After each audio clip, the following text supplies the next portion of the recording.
আপনি যদি এতটুকু সুখের আশ্রয় খুঁজেন তাহলে ভেবে নেবেন আপনি হয়তো কোনো ভুলের রাজ্যে বসত করেন। আবার যদি কখনো নির্ঘুম রাত পোহানোর চেষ্টা করেন, এটা আপনি পারবেন। জীবন চলার পথে ব্যর্থতা পায়ে পায়ে হোঁচট খায়, অতঃপর শূন্যতা করাল গ্রাসে আপনার আমার জীবন নিস্তব্ধ হয়ে যেতে চায়। এভাবেই জীবনের পথ চলা শুরু হয় প্রত্যেকটা মানুষের, চলতেই থাকে। এক সময় আমাদের উপরওয়ালার ডাকে চলে যেতে হয়। বাস্তবতা, নীরবতা, নিঃশব্দের কান্না, কয়লা রাত, হৃদয়পুরের লেন, হাজারো নীরব কান্নার আর্তনাদ এই বক্ষেই জমরায়। সুপ্রিয় দর্শক, আসসালামু আলাইকুম। সবাই কেমন আছেন? আশা করি সবাই ভালো আছেন। তবে সবার ভালোবাসা ভালো লাগেনি আমি লাস্ট ব্লগ রানা অনেকদিন পর কথা বলছি।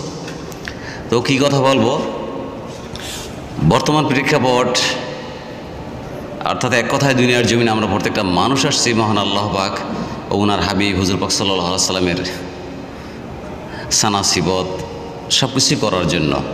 এর ভিতরে আমাদের বেঁচে থাকার জন্য, দৈনন্দিন জীবনে আমাদের বেঁচে থাকার জন্য ছেলে সন্তান, আত্মীয় স্বজন, পারিবারিক সব কিছুর মিলবন্ধন, অটুট বন্ধনে রাখার জন্য আমাদের খুঁজতে হয় একটু সুখের আশ্রয়স্থল। এই একটু সুখের আশ্রয়স্থল খুঁজতে গিয়ে আমাদের প্রয়োজন হয় কি মানি, অর্থাৎ দ্যাট মিনস টাকা। এই সুখের আশ্রয়স্থল খুঁজতে গিয়ে আমরা সবাই পড়াশোনা করি, কেউ ব্যবসা বাণিজ্য করি, অনেক যুদ্ধ করি, অর্থাৎ দ্যাট মিনস স্ট্রাগল করার চেষ্টা করি এই সুখের রাজ্যে, অর্থাৎ সুখের একটা স্বপ্নের নীড়ে ছেলে সন্তান মা বাবাকে নিয়ে সবাই আমরা সুখ শান্তিতে থাকছি। তাই এ থাকার জন্য আমরা কতটা যুদ্ধ করি, কতটা পরিমাণ যুদ্ধ করি, নারী হোক পুরুষ হোক। একজন নারী হোক, দেখা যায় বর্তমান প্রেক্ষাপট নিয়ে আমি কিছু কথা বলি, এটা কোনো কটাক্ষ করে বা কোনো কিছু, দেখা যায় নারীরও রাজপথে। কেন? এই পেটের জন্য। এই পেট সংসার, ছেলে সন্তানের মুখে কিছু হাসি ফুটাবে, দুবেলা দুমুঠো ভাত খাবে, এই জন্য তারা রাজপথে কীরকম বিক্ষোভ মিছিল করে, বিভিন্ন ইস্যুতে আসে। তো একটু সুখে, দ্যাট মিনস একটু সুখের আশ্রয়ের জন্য, একটু সুখের জন্য, দুবেলা দুমুঠো ভাতের জন্য, ওভারঅল 3 বেলা যাতে আমরা ভাত খেতে পারি, সুখ শান্তির জন্য আমরা কতটা মহাযুদ্ধ করি। সেটা রাজপথে হোক। আর জীবনের নামের একটা পথ আসছে, বাস্তবতার পথ।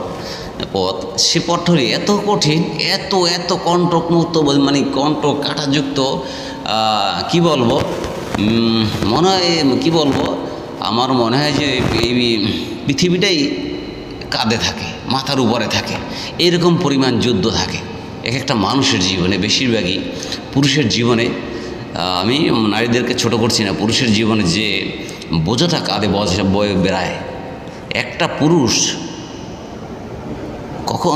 কতটা পরিমাণ কষ্ট বুকে ধারণ করে এবং মাথায় বোঝা নিয়ে সংসার, ছেলে সন্তান, মা বাবা, ভাই বোন, আত্মীয় স্বজন, বন্ধু বান্ধব ইত্যাদি সবার মনের মতো হওয়ার জন্য, মনোভূত হওয়ার জন্য অনেক কিছুই করে। এভাবে তো নাটক হয় অনেক, মিথ্যে ভালোবাসা, অন্তর, জীবন চলার পথে, হৃদয়ের বাঁকে জীবন যখন থমকে দাঁড়ায়, কখনো জীবন চলার পথে আমরা অনেকেই থমকে দাঁড়াই। কি করব, কিভাবে কি করব, সংসারটাকে নিয়ে কিভাবে যুদ্ধ করব, কিভাবে করা যায়, এইভাবে আমরা অনেক দিক নির্দেশনা নিয়ে থাকি মনে মনে, করব। কিন্তু অর্থাৎ আমাদের স্ট্রাগল করার জন্য বিভিন্ন পথে ছুটতে হয়। হ্যাঁ, চাকরি বাকরি অমুক দেখবেন আপনি চাকরি করছেন, আপনি করতেই আছেন, দেখবেন সেখানেও বাধা আছে। বাধা কি?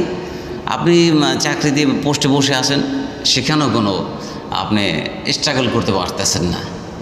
অর্থাৎ আপনি দেখতেছেন আপনার দিক দিয়ে আপনি সাকসেস, দ্যাট মিনস সাকসেস বলতে কি আপনার কাজে কোনো ভুল নাই।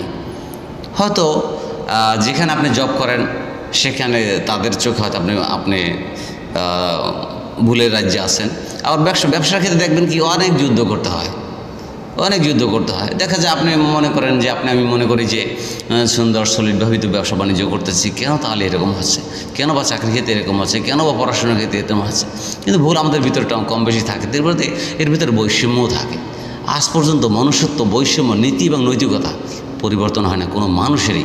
কোনো মানুষ বুকে হাত দিয়ে এই পৃথিবীতে একমাত্র গাউসকুত আল্লাহ পাকের ওলি ছাড়া এই পৃথিবীতে কেউ বলতে পারবে না আমার নীতি, নৈতিকতা, আদর্শ থেকে আমি বিচ্যুত হই নাই, যে আমি আদর্শের পথে আসি, নীতি এবং নৈতিকতা নিয়ে আসি এবং বৈষম্য দূর হয়ে গেছে। না, এই পৃথিবী থেকে বৈষম্য, ভেদাভেদ কখনো দূর হবে না, কখনোই দূর হবে না। দূর হবে তখনই যখন মহান আল্লাহ পাকের কুদরতে, অর্থাৎ মহান আল্লাহ পাকের ইশারায় ইসলামী, অর্থাৎ ইসলামী বলতে কি আমি এটা বুঝাচ্ছি যে হুজুর পাক সাল্লাল্লাহু আলাইহি ওয়াসাল্লাম যেভাবে খিলাফত কায়েম করছেন, খিলাফত দেশ পরিচালনা করছে, এরকম যদি কোরআন শরীফ, হাদিস শরীফ, ইজমা, কিয়াস ছাড়া যদি দেশ পরিচালনা না করে তাহলে কোনো দিন বৈষম্য দূর হবে না। এক, দুই নম্বর তো কথা হলো কি, আপনার আমার জীবনে কোনো দিন কোশ্চিনকালও শান্তি হবে না। কারণ আপনি আমি যে যুদ্ধটা করতেছি, রাজপথে হোক, সংসারে হোক, ব্যবসা বাণিজ্য হোক, চাকরি হোক, কই আপনার কি কোথাও তো কোনো স্ট্রাগল ভালো মতন করতে পারছেন? একটু স্ট্রাগল করছেন আবার পড়ে গেছেন। কই আপনি তো দিনের পর দিন, রাতের পর রাত কাজ করে যাচ্ছেন, অফিস করে যাচ্ছেন, সব কিছুই করে যাচ্ছেন, কেন স্ট্রাগল হচ্ছে না? আছে, বৈষম্য থাকবে, দুনিয়ার জমিনে ভেদাভেদ থাকবে, উঁচু নিচু থাকবে। তবে বিশেষ করে কি উঁচুতলার মানুষগুলো নিচে পড়ে থাকা মানুষগুলোর দিকে একটু কমই তাকায়, কারণ তাদের চোখটা তখন মনে হয় যে ছোট হয়ে যায়, কারণ তারা টাকার মোহে এমন অন্ধ হয়ে যায়, নিচতলার মানুষগুলোকে মনে হয় যেন কুকুর, বিড়াল এরকম মনে হয়। তাই মহান আল্লাহ পাক তো আমাদের জিন ইনসান সৃষ্টি করেছেন, আমাদের মানুষ রূপেতে সবাইকে সৃষ্টি করছে। তবে কেন মানুষ ভেদাভেদ, কেন হিংসা? তো আমার বক্তব্য কথা অনেকই থাকে, হৃদয়ে অনেক মানুষ কথাই আছে, কষ্ট আছে, দুঃখ আছে, ব্যথা আছে, বেদনা আছে। এই যেখানে আমরা অনেকেই আবার ইউটিউব প্ল্যাটফর্মে আছি, ইউটিউবার বলে, কেউ বলে টিকটকার, এই অমুক তমুক অনেক কিছুই বলে, মানে টিটকারিমূলক অনেক কথাই বলে। দেখেন, এখানে ইউটিউবিং করা, একটা কন্টেন্ট তৈরি করা, কথা বলা, ইট ইজ নট ইজি।